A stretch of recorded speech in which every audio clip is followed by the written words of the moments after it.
బామయ్యల 100 మందిని యాదమూర్తులు పిలిపించి నా చేతి దాన కంకణం నీ చేతి గట్టిపిస్తా నువ్వు రామ రామనుకుంటే రాజ్యం వేలాలి బామ నువ్వు దేశం వేలాలి బామ నేను నీ కింద మంత్రి పదవి చేసుకుంటూ ఉంటా ఆడుతో పది పలికి పోకద్దు చేసిన పదవికే గెయ్యకుంటా బామయ్యల నా చేతులు ఉన్న రాజుల కత్తిని నీ చేతిలో పెడతానంగా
రాజ్యం తీసి నా చేతులు పెడతానన్నావురా ఆడిదన్నారంటే అందుకే అన్నారు నాదా తెలిసిన పెద్దలు బాగా బుద్ధివంతులు ఏమన్నారు ముగోడి వేసింది ముగుడు ముట్టిందాడు నాదా ఆడి చేసింది అడుగు పట్టిందాడు నాదా నేను వాడుదాన్ని అంటే నాదా నీ కాలుకుండే చెప్పసొంటి దాన్ని నేనున్నా అంట సోలల్లో ఉండే ఆడుదాన్ని ఉన్నా కాలుకుండే చెప్పంటే తొడుగుతేనేమో కాలుకుండాల నాదా ఇడితేనేమో పంచకుండాల నాదా నువ్వు రాజ్యం తీసినాదా నువ్వు దేశం తీసినాదా నా చేతిలో పెడుతున్నాదా నేను అది నా ఆడుదాన్నే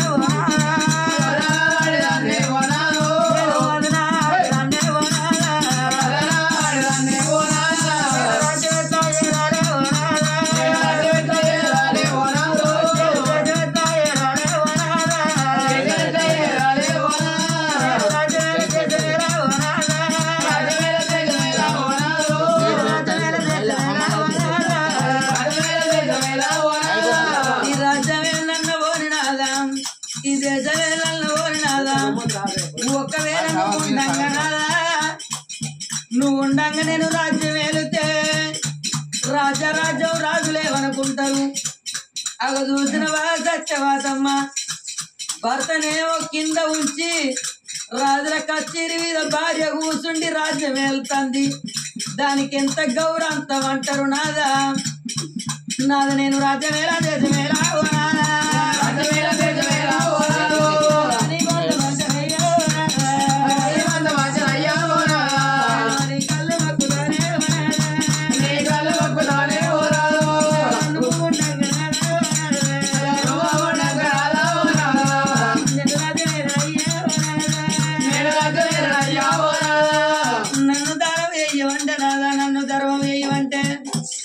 నువ్వు ఇక్కడ రాజుల కచేరి కాడ కచేరీలో కూర్చుండి నువ్వు దానం అయ్యి ధర్మం అయ్యి నేను మిద్దల్లో మేడల్లా నేను దానం ఎత్తా నేను దానం ఎత్తా రాజుల కచేరీ కూర్చుండి నువ్వు ఉండగా నేను రాజు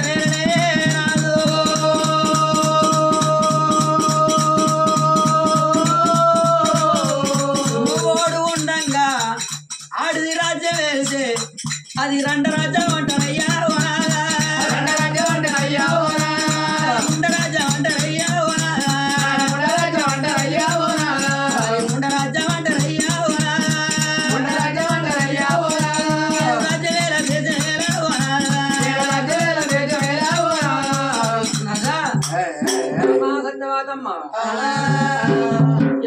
రామా చిన్నవా ఎందుకంటే ఆయన వచ్చిన వశీదేవని చెప్పిండమ్మా నువ్వు రాజేరేంటి కొడుక కుమార రాజరాజాల కంటే బరకతి కమ్మి అని చెప్పిండు అమ్మా భార్య ఎందుకంటే సగభాగం భర్త అన్నారు భాగం భార్య అన్నారు భర్తతోటి భార్య సుఖము భార్యతోటి భర్తకు సుఖం అన్నారమ్మా చెరువు పెడతాను కాబట్టి నేను ఎత్తు రాజ్యాన్ని మనకుంటా రాజ్యం వెళ్ళాలి దేశం వెళ్ళాలి బామా ఎందుకంటే ఆడు తప్పరాదు పలికి చెప్పరాదు మనం ఆడు తప్పి పలికి పొంకేది ఉంటే తెలుగు దాడితే ప్రతిభ దాటినట్టు చూసినవా పూజ బిందమా ఇరత భంగమా మన బిడ్డల మీద ఎగిరి రథం బట్టి ఎన్నో దానాలు ఎన్నో ధర్మాలు చేశాం ఇక లక్ష్మయ్య గారి మాట కాదనట్టు లేదని రాదు వచ్చిన వాళ్ళకి ఎందుకంటే దానం దానం చెప్పి దానం మధ్య అని చెప్పి భార్య తీసిన ఆయన మరి ఎందుకంటే బంగారు కృషి మీద కూర్చుండబెట్టిండు దగ్గర ఉన్నాడు చెంపశకురాలు భుజ కిరీటాలు ఈ ఎంపడాలు వేసిండు రొమ్మల పల్లె వేసిండు పొద్దురాల కింద తీసి భార్య కింద పైన పెట్టిండు అమ్మా